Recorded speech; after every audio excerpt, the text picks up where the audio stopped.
দর্শক, কথায় আছে মুখে মধু অন্তরে বিষ। মুখে মধু নিয়ে বিষ ঢালা দুই বাপ বেটা 420, 20-20 40 আর দুজন মিলে 840। এমন দুই প্রতারক পিতাপুত্রের ভয়ঙ্কর প্রতারণা নিয়েই আমাদের নতুনভাবে যাত্রা শুরু। ক্রাইম এডিশন টিমের প্রথম অনুসন্ধান, বাপ বেটা 840।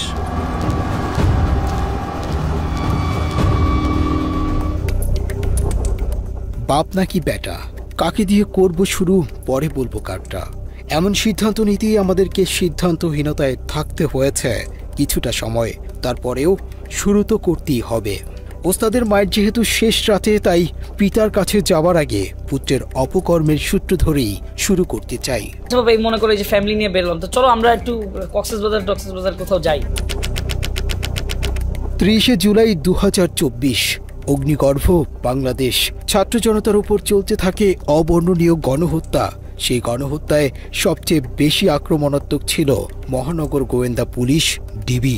আরও সুনির্দিষ্ট করে বললে ডিবি প্রধান হারুনুর রশিদ ছিল সবচেয়ে ভয়ঙ্কর। তারা নিরাপত্তাহীনতার কথা বলছিলেন। এটা আমাদের দায়িত্ব, তাকে সেফটি সিকিউরিটি দেওয়া আমাদের কাজ। আন্দোলনের মূল নেতৃত্বে থাকা 6 সমন্বয়ককে আটকের পর আন্দোলন এক প্রকার স্মিত হয়ে পড়ে। ঠিক তখনই যুক্তরাষ্ট্র প্রবাসী সাংবাদিক ইলিয়াস হোসাইন তার ইউটিউব চ্যানেলে ডিবি প্রধান হারুনুর রশিদের টেলিফোনে এক নারীর সাথে করা আপত্তিকর একটি ভিডিও আপলোড করেন। ওই ভিডিও আপলোড করার পর হারুন ছাত্র জনতার বিরুদ্ধে অভিযান বন্ধ করে নিজের উলঙ্গ ভিডিও সরানোর অভিযানে ব্যস্ত হয়ে যান। ওই দিন বিকেলেই হারুনুর রশিদ ইউটিউবার তৌহিদ আফ্রিদিকে তার কার্যালয়ে আসতে বলেন।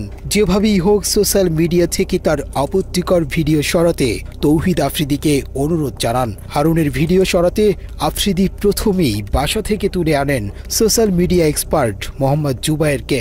জুবায়ের জানান, রাতভর তাকে ডিবি কার্যালয়ে আটকে রেখে বিভিন্ন পেজ থেকে হারুনের ভিডিও সরাতে বাধ্য করে তৌহিদ আফ্রিদি। ইন্টারনেট সমস্যার মধ্যেও ফেসবুকের সাথে যোগাযোগ করে, টেলিগ্রামের সাথে যোগাযোগ করে সেগুলো রিমুভ করার জন্য যাবতীয় কমিউনিকেশন করতে থাকি। তো এরপর দিন দুপুরের দিকে ডিবি হারুন সাহেবের সাথে আমার দেখা হয় ডিবিতেই। তো উনিও তখন আমাকে নির্দেশনা দেয় যে যাতে করে ভিডিওটা কোথাও না থাকে সেটার বিষয়ে প্রয়োজনীয় ব্যবস্থা নিতে। তখন ডিবিতে আমার সাথে সমন্বয়ক যারা ছিল ওদের সাথে আমার দেখা হয়। ওইখানে আমার সাথে 2-3 জনের সাথে দেখা হয়েছিল। তখন তারা ওইখানে আটক অবস্থায় ছিল। এরপর আমি ডিবিতে লাঞ্চ করি। লাঞ্চ করার পরে বাসায় চলে আসি। বাসায় চলে আসার সময় ডিবি থেকে আমাকে বলা হয় যে কোনো প্রয়োজনে তারা আমাকে আবার ডাকবে। দর্শক, ডিবি প্রধান হারুনুর রশিদ তার নগ্ন ভিডিও সরাতে প্রথমেই কেন তৌহিদ আফ্রিদির কাছে গিয়েছিলেন, সেটাই আমাদের আজকের অনুসন্ধানের মূল বিষয়। তৌহিদ আফ্রিদিকে শুধুই একজন ইউটিউবার মনে করলে ভুল হবে, বরং আফ্রিদিকে মনে করা হতো একজন অনলাইন মাফিয়া, যার নিয়ন্ত্রণে চলতে হতো সোশ্যাল মিডিয়ার জনপ্রিয় সব কন্টেন্ট ক্রিয়েটরদেরকে। কথা মতো না চললেই শুরু হতো নির্যাতন। আফ্রিদির কথা না শুনেও উপায় নেই, কারণ ডিবি, এসবি, সিআইডি, এটিইউ কিংবা সিটিটিসির শীর্ষ কর্মকর্তাদের সাথে আফ্রিদির ছিল চরম ঘনিষ্ঠতা, যে কারণে সোশ্যাল মিডিয়া জনিত যে কোনো কাজে এসব গোয়েন্দা সংস্থা তৌহিদ আফ্রিদিকে কাজে লাগাতো। আমাদের কলিজার টুকরা আমার চাচা হারুন কাকা। 30 জুলাই রাতে ডিবি প্রধান হারুনুর রশিদের গোপনাঙ্গ ওপেন হবার পর আব্দুল্লাহ আল ইমরান নামে আরেকজনকে তুলে আনা হয়। হারুনের নগ্ন ভিডিও সরাতে তাকেও জোরপূর্বক বাধ্য করা হয়। টিভির হারুনের বেসিক্যালি একটা ভিডিও ভাইরাল হয়। তো ওই ভিডিওটা রিমুভের জন্য আমাকে নক করে, অ্যান্ড আমি বেসিক্যালি ওইটা রেকর্ড করে রাখি সেকেন্ড পার্টে। ওই ভিডিওটা রিমুভের জন্য বলে যে যত টাকা লাগে সে দিবে, জাস্ট ভিডিওটা সব জায়গা থেকে রিমুভ করতে হবে। তো আমরা বলি যে না, এটা পসিবল না, এটা সব জায়গায় ছড়ায় গেছে, আমার টিম এটা করতে পারবে না, মানে একটা কিছু তো বলতে হবে। সো আমি ওটা আসলে রেকর্ড করে রাখি। আব্দুল্লাহ আল ইমরান তৌহিদ আফ্রিদির আরও অনেক কুকর্মের সাক্ষী, কারণ ইমরান এক সময় তৌহিদ আফ্রিদির ফেসবুক পেজের অ্যাডমিন হিসেবে দায়িত্ব পালন করেছেন। ও একটু নাটক সাজাচ্ছিল, বলতেছিল পেজ হ্যাক হয়ে যাইতেছে, এই হইতেছে সেই হইতেছে। তো সাডেনলি ধরেন ওই টাইমে আমারে রিমুভ করে পেজ থেকে। এরপরেই বলে পেজ হ্যাক হয়ে গেছে, এই হয়েছে। তো আমি তো আসলে বুঝি নাটকটা তখন। আব্দুল্লাহ আল ইমরান আফ্রিদির অপরাধের জগৎ থেকে বেরিয়ে যেতে চেয়েছিলেন, কিন্তু আফ্রিদির সাথে থেকে আওয়ামী লীগের পক্ষে কাজ না করতে চাওয়ায় খেসারত দিতে হয়েছে তাকে। ট্রেনে যখন আমি পোস্ট করি একটু ইনডিরেক্টলি যে ইনফ্লুয়েন্সারদেরকে আমি ইনফ্লুয়েন্সা বলি অ্যান্ড বড়লোকের এক ছেলে এরকম ম্যানেজ করতেছে এই সেই হয়, তো তখন আসলে আলটিমেটলি পোস্টটা একটু যখন রিচ পাওয়া শুরু হয় তখন আমি মানে প্রশাসনিক জায়গা থেকে লাইক যেটা সিটিটিসি ছিল ওই টাইমে, সো ওই জায়গার এক কর্মকর্তা থেকে আসলে ফোন পাই। ইমরানের সাথে আফ্রিদির একটি গোপন ফোন রেকর্ড আমাদের হাতে এসেছে, যেখানে দেখা যায় আওয়ামী লীগের পক্ষে কাজ করতে রাজি না হয় ইমরানকে সরকারি বাহিনীর ভয় দেখানো হচ্ছে। হ্যাঁ ভাই, কথা বললাম, ওরা বললো যে ভাই এটা পসিবল হবে না, কারণ হচ্ছে অনেক জায়গায় চলে গেছে, তো অনেকে রাইট ম্যানেজারে আছে, সো এতগুলো ভিডিও আসলে এগুলো এভাবে রিমুভ করতে পারবে না। মানে ফেসবুক থেকে 90% রিমুভ করলেও হয় ভাই, এখন আসলে পসিবল হবে না, ওরা এটাই বললো যে ভাই মানা করে দেন, এটা পসিবল হবে না এভাবে। এটা কি ড্রাইভে যাচ্ছে না?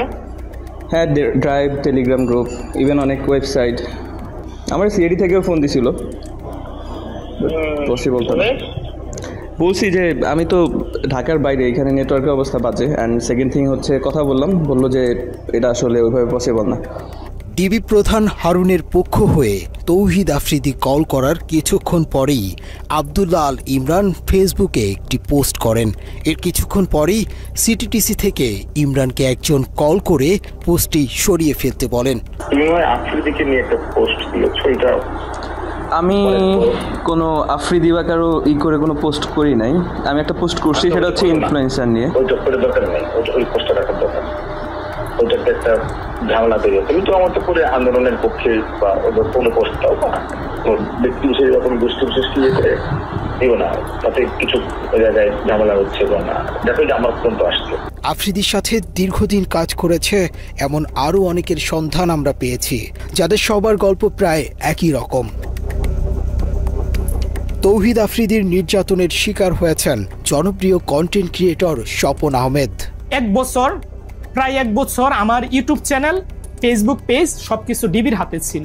ফার্স্ট দিন যখন আমি ডিবি অফিসে যাই, ওই দিন পিছন থেকে একজন ডিবি বলতেছিল যে স্বপন ভাই কার সাথে লাগতে গেছেন, আপনি জানেন না ডিবি হারুনের কি লাগে আফ্রিদি, আপনি আফ্রিদির সাথে লাগতে গেছেন। স্বপনের মূল সমস্যা ছিল সে আলেমদের পক্ষে এবং ভারতের বিপক্ষে কন্টেন্ট তৈরি করতেন, যে কারণে আফ্রিদি তাকে এ ধরনের কন্টেন্ট বানাতে নিষেধ করেন। আফ্রিদির কথা মতো আওয়ামী লীগের পক্ষে কাজ না করায় স্বপনকে আদালতের বারান্দায় পর্যন্ত যেতে হয়েছে। আমাকে আবার বলতেছিল, টিটকারি করে মজা করে বলতেছিল, ইসলামিক ভিডিও তো ভালোই বানান, দাজ্জাল বানায় তো ভালোই ইনকাম করছেন, কত করলেন? ভাই ওই সময় যে আমার যে পরিমাণ রাগ উঠছে রে ভাই, কিন্তু কিছু করতে পারি না। এই মামলা কোর্ট থেকে সমাধান হয়, যে বিষয় নিয়ে আমাকে মিথ্যা মামলা দেওয়া হয়েছে ওইটার সাথে আমার চুল পরিমাণ কোনো চিহ্ন পাই না। দর্শক, হাসি খুশি আর বিনোদনের আড়ালে ভয়ঙ্কর এক অন্ধকার জগৎ গড়ে তুলেছিলেন আফ্রিদি। রহস্যময় সেই জগতের প্রতিটি পরতে পরতে ছড়িয়ে আছে মানুষের দীর্ঘশ্বাস। এই ভিডিওটি তৌহিদ আফ্রিদির আস্তানায় ধারণ করা। এখানে নতুন কোনো কন্টেন্ট ক্রিয়েটর আওয়ামী লীগের পক্ষে কাজ করতে রাজি হলে তাকে বরণ করা হতো। লাস্ট নির্বাচনের আগে অনেকগুলো কন্টেন্ট ক্রিয়েটরকে বলা হয় যে তারা যেন দেশের বিভিন্ন উন্নয়ন নিয়ে, মেট্রো রেল নিয়ে, এক্সপ্রেসওয়ে নিয়ে, আরও বিভিন্ন রাস্তাঘাটের উন্নয়ন নিয়ে ভিডিও বানায়। তখন কিন্তু আমাদেরকে কাউকে মেবি বলা হয় নাই, ইভেন আমাকেও বলা হয়নি যে সরকারের পক্ষ নিয়ে কোনো ভিডিও বানাও বা কোনো ব্যক্তির নাম মেনশন করে কোনো ভিডিও বানাও। আফ্রিদির আয়োজনে আওয়ামী লীগের পক্ষে কাজ করতে চাওয়া কন্টেন্ট ক্রিয়েটরদের নবীন বরণ অনুষ্ঠানের ভিডিও ধারণ করা সহজ হলেও একই জায়গায় যখন কাউকে শাস্তি দেয়া হয় সেই ভিডিও রেকর্ড করা অসম্ভব। তৌহিদ আফ্রিদির নির্মম নির্যাতনের শিকার ব্লগারদের মধ্যে সবচেয়ে বেশি নির্যাতিত হয়েছেন সায়েম। তুচ্ছ ঘটনাকে কেন্দ্র করে সায়েমকে প্রধানমন্ত্রী কার্যালয়ের পাশে ইসিবি চত্বরের একটি ভবনে নিয়ে নির্মম নির্যাতন করা হয়। আজকে ওঠার মতো তথ্য হলো নির্যাতনের সময় আফ্রিদির সাথে একজন ব্রিগেডিয়ার জেনারেল সহ আরও ঊর্ধ্বতন অনেকে উপস্থিত ছিলেন। ও এখানে পায়ের উপর পা তুলে বসে হচ্ছে একটা বেনসন সিগারেট চাইলো, সিগারেট ধরায়া বলতেছে ভাই এবার বিচার করেন। তো ওইখানে ব্রিগেডিয়ার জেনারেল কোভিড থেকে স্টার্ট করে কয়েকজন ছিলেন এবং ওখানে বলতেছিলেন যে বাকি এটা হচ্ছে ইসিবি চত্বরের ওয়াসি টাওয়ার, মানে বেধড়ক মারধর স্টার্ট করে আফ্রিদি নিজে। ও এক হাতে সিগারেট খাইতে থাকে আর এক হাতে আমাকে ঠাস ঠাস করে প্রায় মানে আমি তো গুনতে পারি নাই, কারণ আমি তো অনেক মারধরের শিকার হয়েছি, প্রায় 30 থেকে 35টা থাপ্পড়ও আমাকে মারে খুব জোরে জোরে। আর আমি স্টিল বসেছিলাম, যে আসলে মানে আমাকে বসাই রাখছিল এরকম একটা চেয়ারের মধ্যে যে আমার আসলে নড়াচড়া করার কোনো ওয়ে ছিল না। অ্যান্ড তখনই বুঝতেছিলাম যে এই পুরো অফিসটা আসলে ওর আন্ডারেই চলে, কারণ যেখানে বসে ও সিগারেট খাচ্ছে, মেজরের সামনে ও সিগারেট খাচ্ছে, পরিচয় দিচ্ছে ব্রিগেডিয়ার কবির, সেখানে প্রাইম মিনিস্টারের সাথে ছবি, এন্ড আমাকে বলতেছে এখানে অনেক এমপিরা এসে মারধরের শিকার হয়, মাইক খেয়ে যায়, এরপরে ওদের শিক্ষা হয়, আর যদি শিক্ষা না হয় তাহলে গুম করে দেওয়া হয়। তো এরপর থেকে আসলে আমরা জিম্মি হয়ে যাই যে ও তো এরকম একটা বাজে ভিডিও আমাদের করে রাখছে। সরকারি বাহিনীর কর্মকর্তাদের সামনেই আফ্রিদি সায়েমের মাথায় পিস্তল ঠেকিয়ে গুম করে ফেলার ভয় দেখায়। তোকে এখন গুম করে দেওয়া, তোর লাশ কই পড়বে এটা তোর মা বোনও খুঁজে পাবে না, তোর তো বাপ নাই, তুই তো বুঝবি না, তোর মা বোন তোরে হারাইলে বুঝবে, তুই যাই হবে তোর সাথে এটা তুই সহ্য করে নিস। ওর বাবার আর্মসের বিজনেস 2009-10 থেকে, মানে এইভাবে আমাদেরকে বলে অনেক ভয় দেখাইতো। সো এখানে ও নিজে পিস্তল নিয়ে যায়, আমাদেরকে পিস্তল দেখাইতে যায়। আমাদের অনুসন্ধানে আফ্রিদির নির্মম নির্যাতনের প্রত্যক্ষদর্শী আরেকজনকে পেয়েছে, যিনি দুঃখ সহ সেই দিনগুলোর ভয়াবহতা তুলে ধরেছেন। কোনো না কোনোভাবে একটা ভিডিও করবে, উল্টাপাল্টা কোনো একটা ভিডিও করবে, ধরেন ওটাও যদি মানে এনাফ এভিডেন্স না হয় এটা ব্ল্যাকমেলের ক্ষেত্রে, তখন ও কী করবে, একটা মেয়ে দিয়ে কারণ ওই জিনিসটা তো ভাই মানুষের সমাজে কলঙ্কিতভাবে মানুষ দেখে বা ওরা খারাপ চোখে দেখবে। সো ওই রকম কোনো না কোনোভাবে ওই মানুষটার অপদস্থ করার জন্য ওই রকমভাবে ওরে ডাউনফলে আনানোর পর দেন ওই মানুষটা তো জানে না, ওই মানুষটা জানে সে এনজয় করছে, পার্টি করছে, দেন কোনো দিন যদি ওই মানুষটা ওর কথার বিপরীতে যায় তখন ওরে পিছন থেকে ঘাড় মটকা ধরার জন্য ওর ওই ভিডিও, ওর ওই সব জিনিস দিয়ে ও মানুষের ট্র্যাপ করে থাকে। জুলাই আন্দোলনেও আফ্রিদি দেশের জনপ্রিয় সব কন্টেন্ট ক্রিয়েটরদেরকে হুমকি দিয়ে সরকারের পক্ষে কাজে লাগানোর সব রকমের অপচেষ্টা চালিয়েছেন। ও সব ইনফ্লুয়েন্সারদের লিড দেওয়ার চেষ্টা করছে কেমনে, গভর্নমেন্টের পক্ষে ভিডিও বানাতে হবে, গভর্নমেন্টের পক্ষে ভিডিও বানাইলে তোমাদের মানে ফিউচার ব্যাকআপ আমরা দিব, এইভাবে ও মানুষ সব মানে ম্যাক্সিমাম ক্রিয়েটররে ওইভাবে মানে টাকার লোভ দিছে, যারা টাকার লোভে গেছে ভিডিও করছে তারা অনেকভাবে অপদস্থ হয়েছে। আফ্রিদির বিরুদ্ধে বেশ কয়েকজন ভুক্তভোগী নারীকে বিয়ের প্রলোভন দেখিয়ে শারীরিক সম্পর্ক করার অভিযোগ পাওয়া গিয়েছে, তাদের মধ্যে একজন এই নারী। আমি সোশ্যাল মিডিয়াতে বিভিন্ন রকমের কন্টেন্ট বানিয়ে থাকি। নাম প্রকাশে অনিচ্ছুক ওই নারীর অভিযোগ, দীর্ঘদিন তার সাথে শারীরিক সম্পর্কের পর হঠাৎ করেই আফ্রিদি তাকে ছুঁড়ে ফেলে। তো ওইটার সাথে আমার একটা বন্ধুর মাধ্যমে যোগাযোগ হয়, তো ও আমাকে বিভিন্ন রকমের সহায়তার হেল্পেরই দেখায়, যে আমাকে আশ্বাস দেয় যে আমাকে কন্টেন্ট ক্রিয়েট করতেও আমাকে হেল্প করবে, এভাবে করে আমাদের কথা চলতে থাকতো, এক সময় মানে সম্পর্কের দিকে এগিয়ে যায়। ভুক্তভোগী ওই নারী শেষ পর্যন্ত চেষ্টা করেছিল আফ্রিদির সাথে সংসার করবার, কিন্তু টিভি অফিসে ডেকে নিয়ে তাকে গায়েব করে দেওয়ার হুমকি দেয়া হয়। তারপর আফ্রিদির সাথে সংসারের স্বপ্ন শেষ হয়ে যায় তার। সবশেষ আফ্রিদির সাথে তার সম্পর্কের বিষয়টি সোশ্যাল মিডিয়াতে প্রকাশের হুমকি দিলে আফ্রিদি তাকে উল্টো হুমকি দেয় মুনিয়ার মতো পৃথিবী থেকে সরিয়ে দেয়ার। আমি জানতে পারি যে বিভিন্ন মেয়েদের সাথে ওর সম্পর্ক আছে, এবং মুনিয়া নামে যে একটা মেয়ে আছে ওর সাথে ওর সম্পর্ক। তো আমি এটা জেনে ওর সাথে আমি একটু রাগারাগি করি, কারণ এটা স্বাভাবিক, আমার একটু খারাপ লাগতেই পারে, আমি যেহেতু ওকে ভালোবেসে ফেলেছি। তো ওকে আমি বলার পরেও আমার সাথে খুব বাজেভাবে রিয়াক্ট নেয়, বলে যে একসময় এরকম বলে যে মুনিয়ার যেরকম অবস্থা হয়েছে আমারও ঠিক সেরকম অবস্থা হবে, মানে ইনডিরেক্টলি ও আমাকে ভর্তার হুমকি দেয়। ওই নারীর অভিযোগের সূত্র ধরে আমরা বেশ কিছু ফোন রেকর্ড হাতে পাই, যেখানে মুনিয়ার বাসায় আফ্রিদির যাওয়া আসা এবং বিভিন্ন সময় ঘনিষ্ঠতার প্রমাণ মেলে। মুনিয়ার সাথে আফ্রিদির ঘনিষ্ঠতা এবং আরেক প্রেমিকার বক্তব্য মেলারে মুনিয়ার হত্যার রহস্য অন্যদিকে মোড় নিতে পারে। কি জানি মাত্র বললাম, এটা রিপিট করো। বলছে রসকস থাকবে না, মানে তুমি টাইম দিবা না, এটা তো আছেই। ও রসকস থাকবে না বিয়ের পর, বিয়ের আগেই রসকস না, বিয়ের পর তো আরো দূরে। ঠিক আছে, উনি কিভাবে বললো? ওনাকে আমি কি তোমার উপরে কিছু? হ্যালো, হ্যাঁ কোথায় তুমি? হ্যালো, হ্যাঁ কই, কি করো? এই যে আমি রাত্রেবেলার মধ্যে আসছি। ও কোথায় আসবা? তোমার ঠিক করবো রাত্রে। আচ্ছা ঠিক আছে, ফোন দিও, আগে জানাও। হ্যাঁ কোথায় তুমি? অফিসে কাজে। অফিসে গাড়ি চালাও? না অফিস। আচ্ছা তো এখন কি করবো বলো একটু। কি করবো মানে বুঝিনি। মানে আজকে দেখা করবেন আমার সাথে একটু? আচ্ছা দেখো না আমি মানে মাত্র ইন্টারকন্টিনেন্টাল থেকে বেরোচ্ছি। হ্যাঁ আমার কথা হচ্ছে আমি আসতে পারবো, কোনো সমস্যা নেই, কিন্তু আমি তো একটু ড্রাঙ্ক, প্রবলেম হবে? না সমস্যা কি, আচ্ছা ওই কথা বলতে পারো না, হইছে মাইকাবা। হ্যাঁ বুঝি নাই, মাইকাবা গাদা কেন? তুমি এত ন্যাচারাল ভাবে কথা বলতে পারতা? হ্যাঁ আমি ন্যাচারালি কথা বলি। হ্যাঁ কি করো? আচ্ছা যাক একটু 1%। হ্যাঁ এটা আমি একটু জানা, আর এই আমি আসছি। এত দুষ্ট কেন তুমি? এসব ছাড়াও ডিবি হারুনের ক্ষমতায় আরেকজনের গার্লফ্রেন্ডকে বাগিয়ে নিয়ে বিয়ে করেছেন আফ্রিদি। শামসুল আরেফিন নামের একজনের সাথে আফ্রিদির বর্তমান বউ রিসার ছিল প্রেমের সম্পর্ক। পরে আরেফিনকে নানাভাবে হুমকি দিয়ে হারুনের দাপুটে রিসাকে বিয়ে করে আফ্রিদি। রিসার সাথে আমার সম্পর্ক হয়, আমার থেকে বেশি সেই আমাকে বেশি ভালোবাসতো। হঠাৎ করে আমার একদিন রাতের বেলা রাত 12টা 12:30টার দিকে ফোন আসে। তো ফোন এসে বলে যে আমি ডিবি কার্যালয় থেকে বলছি, আপনি বলে কোন মেয়েকে ডিস্টার্ব করেন। তা আমার ধারণা হলো আমি তো কোনো মেয়েকে ডিস্টার্ব করি না, কারণ আমার সাথে অলরেডি রিসার একটা ভালো সম্পর্ক, সামনে বিয়ে হবে। তো ডিস্টার্ব যদি নেক্সট টাইম করি তারা বলে আমাকে ডিবি কার্যালয়ে নিয়ে যাবে। বলতে বাধ্য হলাম যে একটা সুন্দর সম্পর্ক, সে আওয়ামী লীগের পাওয়ারে, ডিবি হারুনের পাওয়ারে এবং তার প্রশাসন দিয়ে আমাকে হ্যাস্ত করার চেষ্টা করছে। কিন্তু আমি তো একটা সাধারণ মানুষ, তাই আমি এই জিনিসগুলা নিয়ে কোনো আর আগাই নাই। ইভেন আমি এটাও শুনছি যে তৌহিদ আফ্রিদির সাথে যখন রিলেশনশিপ হয়, তারপরে মুনিয়ার সাথে, বসুন্ধরার যে মুনিয়ার সাথে তৌহিদ আফ্রিদির একটা রেকর্ড ফাঁস হয়েছিল। তো ওই সময় রিসার সাথে ওর সম্পর্ক নষ্ট হয়ে গেছিল। রিসাকে ও বিয়ে করার কারণ হলো একটা ট্র্যাপে পড়ে গেছে রিসা, কারণ তৌহিদ আফ্রিদির চরিত্র তো ওরকম ভালো ছিল না। তো একটা ট্র্যাপে পড়ে গেছে, তার মধ্যে শেখ হাসিনা পালাইছে, শেখ হাসিনা সরকার চলে গেছে, আওয়ামী লীগ চলে গেছে। তো ওই পারপাসে ও রিসাকে বিয়ে করছে। আফ্রিদির বিরুদ্ধে এখন পর্যন্ত মোট 2টি মামলার তথ্য পাওয়া গেছে।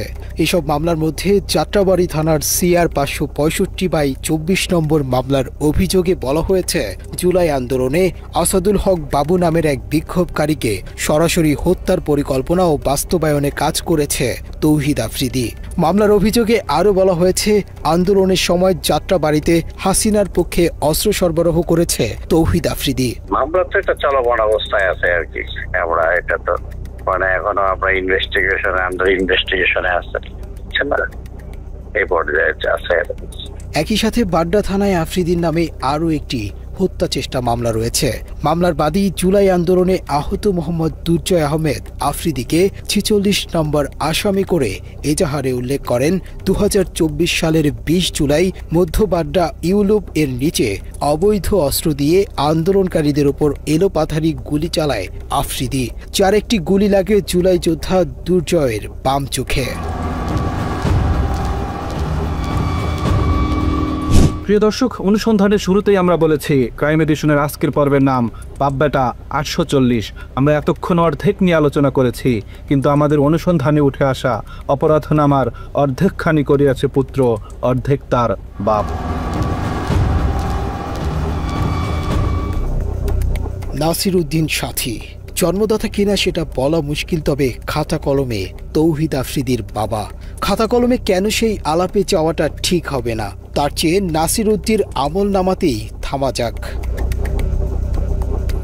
নাসির উদ্দিন সাথী এবং তৌহিদ আফ্রিদির প্রতারণার হাতেখড়ি পারিবারিকভাবেই হয়েছে। একসময় নুন আনতে পান্তা ফুরানো সাথীর অর্থবিত্তের পুরোটাই জোর জবরদস্তি আর 2 নম্বরি করে কামানো। কাঁথা বালিশ মাথায় নিয়ে লঞ্চে চড়ে ঢাকায় আসার আগে জমি দখলের কৌশলটা সাথী বরিশাল থেকেই অনুশীলন করে এসেছেন। নাসির উদ্দিন সাথীর উত্থানের একমাত্র সিঁড়ি মাই টিভি, কিন্তু সেই মাই টিভি দখলের ভয়ঙ্কর গল্প শুনলে আতকে উঠবেন।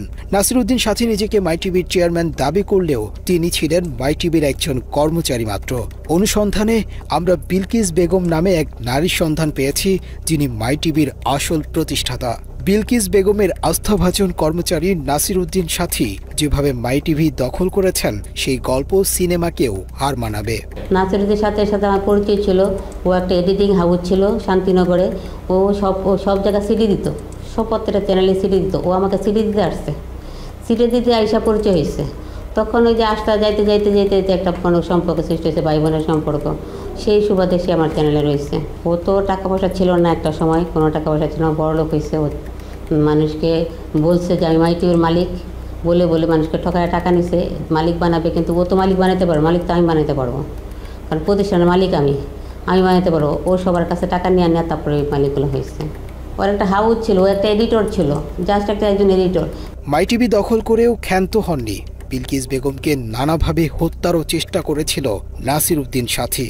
এখনও আমি চলতে পারি না রাস্তায়, ও আমাকে বাইরের ওর দিয়ে লোকজন দিয়ে আমাকে অ্যাটাক করে, আমাকে ভয়ভীতি দেখায় যে মাইটিভি আপনি চালাবেন না, মাইটিভিতে আপনি আসবেন না, মাইটিভি আমরা চালাবো। তাতেই সব দিকেই লাগায় রাখছে লোকজন, এরকম সন্ত্রাস পার্টি, এগুলো আমাকে হয়রানি করে, এখনও করতেছে। মাইটিভির চেয়ারম্যানের ছেলে পরিচয় দিয়ে সম্ভ্রান্ত বিত্তবান পরিবারের সন্তান হিসেবে হেলিকপ্টারে ঘুরে বেড়ানো তৌহিদ আফ্রিদির পিতা ছিলেন বিলকিস বেগমের স্বল্প বেতনের কর্মচারী। এক সময় যার 10 টাকার জন্যেও বিলকিস বেগমের কাছে হাত পাততে হতো।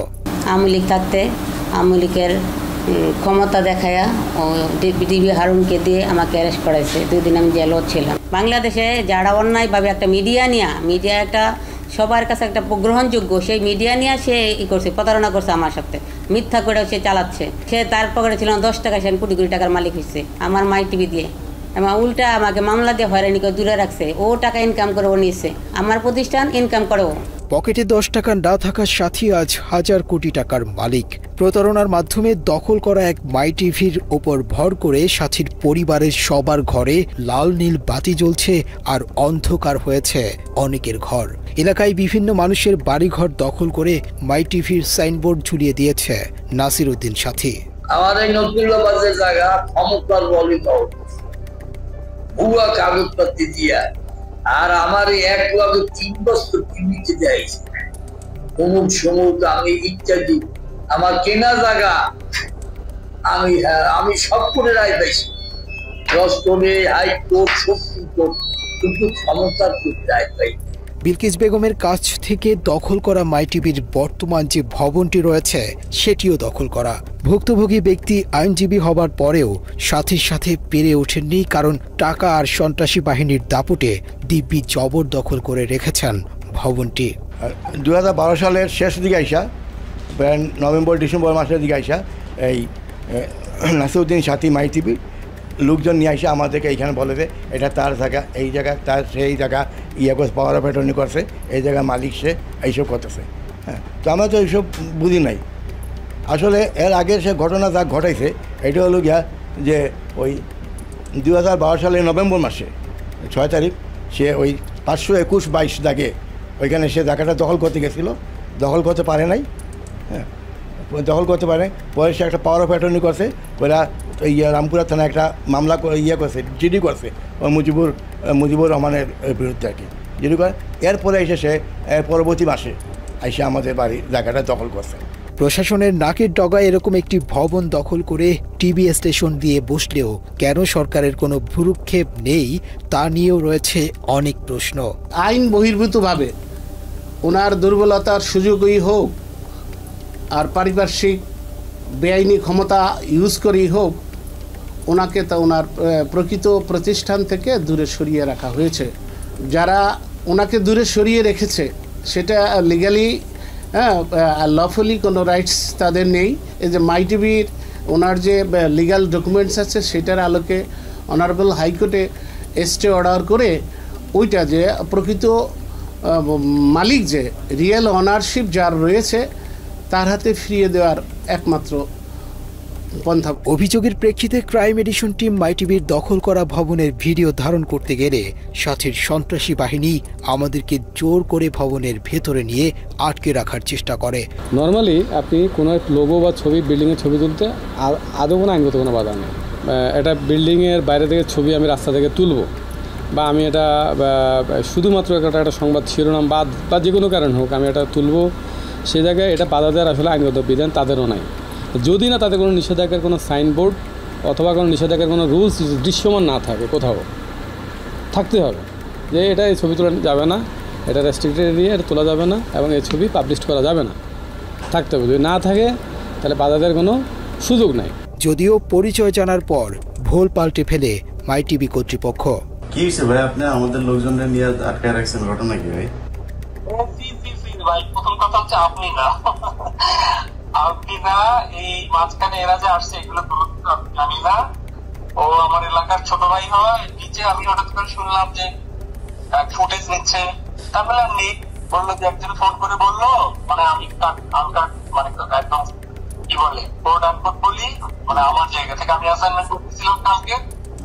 তো ওর নাম বললো তোমার একদম কি জানো যে মুনতাসির একজনের ফুটেজ নিচ্ছে, আপনার কথা বললো যে আপনি আপনাকে নাকি চেনে। তার বললাম হ্যাঁ ওর সাথে তো কথা হয়েছে, ওই বললাম আছে থাকলে চা খাওয়ার বলতে চা খেয়ে যেতে বলছে।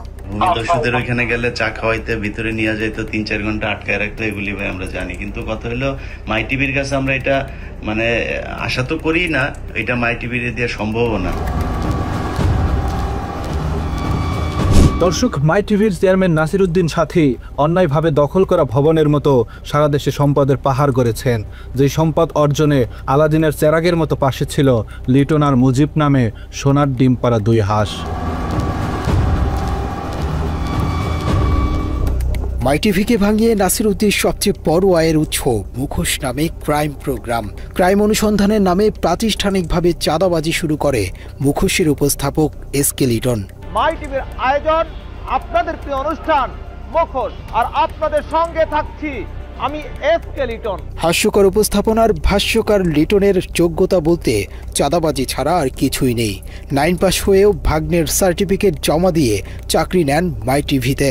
নিজের নামের সাথে ভাগ্নের নাম কৌশলে জুড়ে দিয়ে হয়ে যান এসকে লিটন।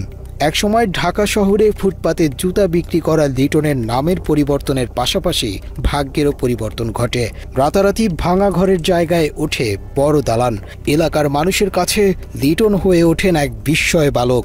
তার কিছুই ছিল না, এই সাংবাদিকতা করে ক্রাইম রিপোর্ট ক্রাইম লোকজনকে ফাঁসিয়ে ব্ল্যাকমেলিং করেই নাকি সেই প্রপার্টি করেছে। তা নাহলে এই প্রপার্টি তো হবার কথা না, কারণ তার বাবার কোনো প্রপার্টি ছিল না। এসকে লিটন আওয়ামী লীগ আমলে আওয়ামী লীগের ক্ষমতা কাজে লাগায় সে হাজার হাজার কোটি টাকার মালিক হয়েছে।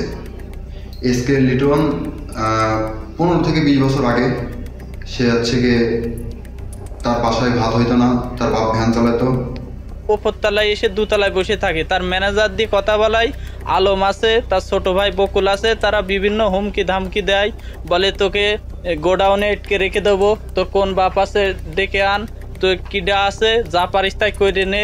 নিজের নামের পাশাপাশি মাই টিভির মালিকের নামেও করতে থাকেন একের পর এক সম্পদের পাহাড়। চুয়াডাঙ্গার জীবননগরে লিটনের রয়েছে জীবননগর বাঁকা ব্রিকফিল্ড এলাকায় 15 বিঘার বেশি জমির উপর নির্মিত সাথী অটো রাইস মিল, যার নির্মাণ ব্যয় অন্তত 150 কোটি টাকা। এই মিলের ভেতরেই রয়েছে 100 গরু ধারণ ক্ষমতার একটি খামার। এছাড়া জীবননগর পৌরসভায় 3 স্টার হোটেল, কোটি কোটি টাকা মূল্যের জমি, বাড়ি রয়েছে একাধিক। এসবের বাইরে সাথীর দাপটে এলাকায় নামে বেনামে ডুপ্লেক্স বাড়িসহ অঢেল সম্পত্তি গড়ে তুলেছেন লিটন। যেখানে যায় সেখানে শুনি এসকে লিটন বিশাল বড় সাংবাদিক। সে তো হাই স্কুলে গন্ডি পার করেন, সে তো সোর্স ছিল। শুনছি ছাগল মাগল চুরি করতো। তার হচ্ছে যে পেয়ারাতলা যে বট গাছ আছে, যে রাখালসা মাজার, ওই মাজারের ওই বট গাছে তাকে বেঁধে বিচার করা হয়েছিল। একটা মূর্খ একটা ছাগল চোর মানুষ আওয়ামী লীগের সময় নাকি বিশাল বড় সাংবাদিক। পরস্পর আমাদের অত্যাচারের উপরে অত্যাচার, আর গরম পানির জন্য আর আমাদের এই মাঠটা মানে বিচ্ছিন্ন হয়ে যাচ্ছে। গত বছর 3 বিঘে ধান পুরা পচে গিয়েছে, এই জন্য তাকে বলা হয়, কিন্তু মিলের কাছে গেলে তারা হুমকি দেয় এবং মারতে যায়। একটা ক্রাইম রিপোর্টার কি করে দিনের পর দিন ক্রাইম করে চলেছে, কয়েক হাজার পরিবারকে সাফারার করে তুলেছে এবং পরিবেশ নষ্ট করছে। তো সে তো অন্যেরটা নষ্ট করে এটা করতে পারে না, এটা আইনত সিদ্ধ না, আইনসিদ্ধ না। আর পরিবেশ নষ্ট করার রাইট তার নেই। পরিবেশ কেন নষ্ট করবে? ইউনিয়ন কাউন্সিলের চেয়ার রাস্তা কেন সে দখল করবে? এগুলো কোনোটাই তার রাইট নেই। মৃত মানুষের টাকা আত্মসাতের বদনামও আছে লিটনের বিরুদ্ধে। 2015 সালে নিজ বাড়িতে খুন হন চুয়াডাঙ্গার স্থানীয় সাংবাদিক আবু সায়েম। ওই সাংবাদিকের 20 লাখ টাকা আত্মসাতের অভিযোগ রয়েছে লিটনের নামে। তো টাকা দিয়ে এসকে লিটন আত্মসাৎ করেছে সেটা আমরা পরে বুঝতে পারলাম, কারণ আমার চাচা মারা যাওয়ার পরবর্তীতে উনি আর একবারের জন্য আমাদের ফ্যামিলির সাথে যোগাযোগ করেনি। হতদরিদ্র পিতার অশিক্ষিত সন্তান হয়ে এত সম্পদের মালিকানার উৎস কি জানতে টিম ক্রাইম এডিশন এসকে লিটনের সাথে যোগাযোগ করলে তিনি বিষয়টি নিয়ে কোনো জবাবদিহিতা করতে রাজি হননি। আপনি যদি বলতেন যে মানে এই প্রপার্টির উৎসটা কি আসলে? কিসের উৎস? উৎসটা মানে আপনি কি বলতে চান? উৎস এটা কেমন প্রশ্ন? ওই উৎস কি? এসকে লিটনকে নিয়ে নাসির উদ্দিনের চাঁদাবাজির ব্যবসা ভালোই চলছিল, কিন্তু পারিবারিকভাবে সম্পর্ক খারাপ হওয়ায় এসকে লিটনকে মাই টিভি থেকে বের করে দেন সাথী। তারপর থেকে এসকে লিটনের চাঁদাবাজির দোকানের চাবি তুলে দেয়া হয় আরেক চাঁদাবাজের হাতে। সুটকেস নিয়ে বিমান থেকে নামা ব্যক্তির নাম মুজিবুর রহমান। কদিন আগেও যার স্যান্ডেল কেনার পয়সা ছিল না, তিনি এখন হেলিকপ্টার বিমান ছাড়া চলেনি না। ওই তো আগে মানে আপনার ওই যে প্রথম ফ্লেক্সের দোকান ছিল। গ্রামের বাড়িতে বিশাল এক রাজপ্রাসাদ গড়ে তুলেছেন। কে বলবে এই তো কদিন আগেই ফ্ল্যাক্সিলোটের দোকানে কাজ করত এই মুজিব। চাঁদা তুলে আনা টাকায় এলাকায় নাকি মানুষকে দান খয়রাত করে থাকেন, কিন্তু এত টাকার উৎস কি?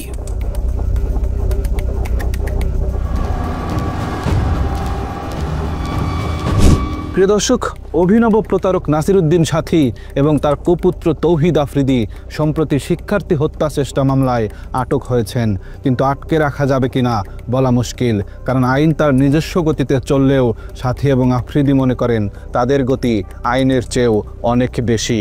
জেলে ঢোকার আগেই তারা বের হবার দরজা খুলে গেছেন। নাসির উদ্দিন সাথী এবং তার ক্রাইম পার্টনার পুত্র যাত্রাবাড়ি থানার হত্যা মামলা থেকে বাঁচতে সূক্ষ্ম এক পরিকল্পনা সাজিয়েছিল। সাথীর ব্যক্তিগত আইনি পরামর্শককে তিনি মানবাধিকার সংস্থার আইনজীবী সাজিয়ে বাদীর কাছে পাঠান। মামলার বাদীকে বিনামূল্যে আইনি সহায়তা দেওয়ার কথা বলে আফজাল হোসেন নামের ওই আইনজীবী মামলাটি বাগিয়ে নেয়। তারপর থেকেই ওই আইনজীবী নাসির উদ্দিন সাথী ও তার ছেলেকে মামলা থেকে বাদ দেওয়ার জন্যে বাদীকে নানাভাবে ম্যানেজের চেষ্টা করতে থাকেন। এগুলো শোনার পর বলে ঠিক আছে, যা হওয়ার হয়েছে আপনারা আমাকে সহযোগিতা করেন। আর ওই যে এখানে 3টা বাচ্চা আছে এবং গরিব লোক আছে, ওরাও গরিব, হ্যাঁ, তা আমরা আমার তরফ থেকে আপনাকে একটা দিব, 3টা বাচ্চাকে 10 লাখ করে 30 লাখ টাকা দিব। এরই ধারাবাহিকতায় ওই আইনজীবীর পরামর্শে বাদী গুলশানের একটি বাসায় যায়। সেখানে তাকে গুম করে ফেলার ভয় দেখিয়ে কিছু টাকা হাতে তুলে দিয়ে ভিডিও করতে বাধ্য করা হয়। সেই ভিডিওটি এখনো তৌহিদ আফ্রিদির হেফাজতে রয়েছে। আমার শ্বশুরকে আমাদেরকে সবাইকে নিয়ে সরাসরি চলে গেল ওদের বাসায়। হ্যাঁ, ওদের বাসায় নিয়ে গিয়ে ওইখানে ছবি টবি সবকিছু তুললো। হ্যাঁ, তুলে তারপর আমাদেরকে এখান থেকে বিদায় ছবি তুললেন এবং যে ভিডিও করছি, ভিডিও করতেছে এবং আমার শ্বশুরকে আমরা তো বলেছিলাম উনি দাঁড়ায় ছিল, আমার শ্বশুর দাঁড়ায় জিজ্ঞেস করতেছে যে আপনাদেরকে আমরা কোনো জোর করে কোনো কিছু করেছি, আমরা আপনার কোনো প্রেশার ক্রিয়েট করেছি আপনাকে, নাকি আপনি স্বেচ্ছায় আমাদেরকে দিয়েছেন? আমার শ্বশুর কি বলবো, উনি বলেন না আমি তো স্বেচ্ছায় দিয়েছি, হ্যাঁ আমরা আপনাকে কোনো অত্যাচার করছি না, কি আপনাকে প্রেশার দিয়েছি, এই ধরনের আর কি কথাবার্তা বলে বলে আচ্ছা ঠিক আছে। গুলশানের ঘটনার পর ওই আইনজীবীর আসল পরিচয় জানতে পেরে বাদী তার মামলাটি অন্য আইনজীবীকে দিতে চাইলেও সে এনওসি দিতে গড়িমসি করে। আমরা জানতে পারি যে আমাদের পক্ষের উকিল নাকি আসামি পক্ষে হয়ে কাজ করতেছে। পরে তখন আমরা যখন বলি তো ওনাকে, তখন ওনার সাথে আমাদের অনেক তর্কাতর্কি হয়। এক পর্যায়ে আমরা বলি যে আমরা আপনার কাছে আর মামলাটা রাখবো না, আপনার কাছে মামলাটা রাখা মানেই আমাদের মামলাটা নষ্ট হয়ে যাওয়া। তখন আমরা যখন মামলা এনওসি চাই, তখন আমাদেরকে সে এনওসি দিতে না করে, যে এনওসি সে দিবে না। যদি আমাদেরকে একান্ত এনওসি নিতে হয় তাহলে আসামি পক্ষের সাথে কথা বলতে হবে। এমনকি বাদীপক্ষ আফজালের কাছ থেকে এনওসি নিতে গেলে তিনি বলেন মাই টিভি থেকে এনওসি আনতে। ওনারা মনে হয় আপনার কাছ থেকে এনওসিটা চেয়েছিল আর কি। হ্যাঁ জি, তখন আপনি বলছিলেন যে এই বিষয়ে কথা বলতে, এই জন্য আমি কল দিলাম যে আপনি এনওসিটা আপনি কবে নাগাদ দিচ্ছেন। এটা ব্যাপার হলো কি, আমার সাথে কথা বলে আসলে খুব বেশি একটা সুবিধা হবে না, কারণ হচ্ছে এটা ডিল করে হচ্ছে মজিবের সাথে একটু কথা বলেন, সেটা বেটার হবে। মজিব হলো মাই টিভির। তো ভাইয়া এখানে তো কেস তো আর মাই টিভির না, কেস তো এখানে জয়নাল আবেদিনের। কয়েক দফা এনওসি দেওয়ার কথা বলেও প্রতারক আইনজীবী আফজাল বাদী পক্ষকে সেটি দেয়নি এখন পর্যন্ত। আইন অনুযায়ী ধরেন বাদী পক্ষ এখন আপনাকে চাচ্ছে না আপনার কাছ থেকে, মামলাটা অন্য একজন আইনজীবীকে দিবে। সেই ক্ষেত্রে এই এনওসিটা নেওয়ার ক্ষেত্রে মানে কোনো প্রতিবন্ধকতা আছে নাকি? এটা কি মানে জটিলতা আছে কোনো? না না না, জটিলতা নাই। যদি না চায় সেই ক্ষেত্রে অন্য যে কেউ ওকে দিয়ে পড়াইতে পারবে, কোনো সমস্যা নেই। এখন আপনি ওদেরকে বললে চায়, কোনো সমস্যা নেই। সেই ক্ষেত্রে আপনার কালকে ফোনে কন্ট্যাক্ট করুক। আর আপনার ধরেন শুক্র শনি তো অফ থাকে, রবিবারে অ্যাভেলেবেল থাকবো আর কি কোর্টে। ওই যে আপনি বলছিলেন কি, ওই যে এনওসি নেওয়ার জন্য কবে আসতে বলবো আপনাকে কল দিতে, আর কি এই জন্যই কল দিলাম আর কি। ও আচ্ছা আচ্ছা আচ্ছা, এটা হচ্ছে আপনি এটা ডেট কবে? 12 তারিখে না? 12 তারিখে আসেন, 12 তারিখে 12টার মধ্যে আসবেন দুপুরে। তবে মামলার এনওসি চাওয়ার তথ্য প্রমাণ থাকলেও আফজল হোসেন বলেন তার থেকে কোনো ছাড়পত্র চাওয়াই হয়নি কখনো। বাদীপক্ষ আমার কাছে সরাসরি ছাড়পত্র বলতে এনওসি আর কি, নো অবজেকশন সার্টিফিকেট, এইটা চাই নাই। ইতিমধ্যে তারা অন্য আইনজীবীর কাছে ছিল, তার কাছ থেকে এনে আমাকে এনওসি দিয়েছে। এখন আমি কন্টিনিউ করছি আপনার ডিসেম্বর থেকে এই পর্যন্ত। এখন বাদীপক্ষ যদি মনে করে, বাদীপক্ষ বলতে জয়নাল আবেদিন সাহেব যার ছেলে মারা গিয়েছে, সে যদি মনে করে যে আমার চেয়েও বেটার অথবা বেটার সার্ভিসের জন্য অন্য কোনো আইনজীবীকে দিয়ে পরিচালনা করবে, মামলা অন্য কাউকে দিয়ে পরিচালনা করতে ইচ্ছুক, তাহলে যে কোনো সময় আসলে তারা এনওসি নিতে পারে, ওইটা কোনো সমস্যা নেই। নিজেদের আইনজীবী দিয়ে বাদীর মামলা পরিচালনা করে তারা মামলা থেকে অব্যাহতি পাবার সব পরিকল্পনা বাস্তবায়ন করে। সেই সাথে নুরুল হক নূরকেও মোটা অঙ্কের টাকার বিনিময়ে তাদের বাগে নেয়। অনুসন্ধানে আমরা রাহি নামের আরেকজন জনপ্রিয় কন্টেন্ট ক্রিয়েটরের সাক্ষাৎকার নিয়েছি, যাকে গত 3 মাস আগেও ডেকে নিয়ে নির্যাতন করা হয়। রাহিকে জুলাই আন্দোলনে হাসিনার পক্ষে কাজ করাতে 3 লাখ টাকা অফার করেছিল আফ্রিদি, কিন্তু রাহি তার কথা না শুনে ছাত্রদের পক্ষে অংশ নেয়। জুলাই আন্দোলনে অবাধ্য হবার কারণেই রাহিকে ডেকে নিয়ে আবারও নির্যাতন করা হয়। আফ্রিদি ফোন দিয়ে কয়, ওই যে সরকারের যে ইয়েগুলো ভাঙচুর কইছে, মেট্রো রেল এগুলা নিয়ে একটা ভিডিও বানাইতে হইব। এ কথা বলে আমারে বলতে যে তোলাই ভাইয়া কিছু টাকা পাঠাইতেছি, তো হে তো যেটা বলে আমরা তো ভয় পাই। আমি কিন্তু হেরে বাঘের মতো ডরাই। আমি না, আমাদের টিমের সবাই তার বাঘের মতো ডরায়, কারণ মানে সে অন্যরকম মানুষ ভাই। সে ক্যামেরার ভিতরে একরকম, কিন্তু ক্যামেরার বাইরে খুব ডেঞ্জারাস একটা লোক। তারা কিন্তু সবাই ভয় পায়। ইউটিউব ইন্ডাস্ট্রিতে একটা টাইমে তার সবাই বাঘের মতো ভয় পাইতো। সবাই তার অফিসে ডাকাইতেছে, যারা আমরা টিমের যারা মানে ছাত্র আন্দোলনের সময় তার বিপক্ষে চলে গেছিলাম। তার বেল্টের বাড়ি আমার তো বেশি কেউ খায়নি, তা বেল্ট খুইলা আমার কুত্তার মতো পিড়াইতো। এই সময় তাকে ভিডিও কলে একজনের সাথে কথা বলিয়ে দেয়া হয়, যাকে বাংলাদেশের ভবিষ্যৎ প্রধানমন্ত্রী হিসেবে তার সাথে কথা বলানো হয়। 2-3 মাস পরে হয়তো বা তার মাথাতে আবার ঢুকছে যে রাহি কি কারো লগে আবার কিছু কইয়া লাইনি। হ্যাঁ, রাহিরে আবার একটু দমক দিতে হইব। কেমনে? বড় একটা নেতার সামনে হয়তো ফোন টোন দিলে আমি একটু ডরাই যাই। আমি তো ডরাই, আসলে আমি কিন্তু ভয় পাই। তো হঠাৎ একদিন রাইতে আমি নোয়াখালী 10:30-11টার দিকে হঠাৎ একটা ভিডিও কল, তো ওই দাফরি দিয়ে এই তো আবার তলপেটে কামড় দিয়েছে। আল্লাহ এতদিন পর হঠাৎ কল দিয়ে আবার কি জানি কি কয়, হঠাৎ ফোন দিয়ে কয়, শুন তোর লগে একজনের সাথে একটু কথা বলাই দিব, বুঝছস রাহি? পর আমি কই জি ভাইয়া, কোনো সমস্যা নেই বলেন। পরের দিন দেখলাম হঠাৎ করে বিপিনুর ভাইয়ের সাথে আমার কথা বলাই দিছে ভিডিও কলে। আমার কইতেছে একজনের সাথে তোর কথা বলাই দিব, সে কিন্তু নেক্সট বাংলাদেশের অনেক বড় মাপের একজন কেউ হবে, প্রধানমন্ত্রী বা মানে ভালো একটা পদে যাবে। তো পরে দিই আফ্রিদি ভাইকে বুঝছসই তো তোর ভাইয়ের অবস্থানটা? আমি কি জি ভাইয়া বুঝছি। পরে কথা সাবধানে থাকিস, ঠিক আছে? আমি কি জি ভাইয়া ঠিক আছে। শুধু বুঝাইছে যে তার লগে বিশাল বড় বড় হাত আছে, এই জন্য সে দেশে খুব রিল্যাক্স আছে, মানে বুঝাইছে এটা। তৌহিদ আফ্রিদি 5 আগস্টের পর দেশ ছেড়ে পালিয়েছিল।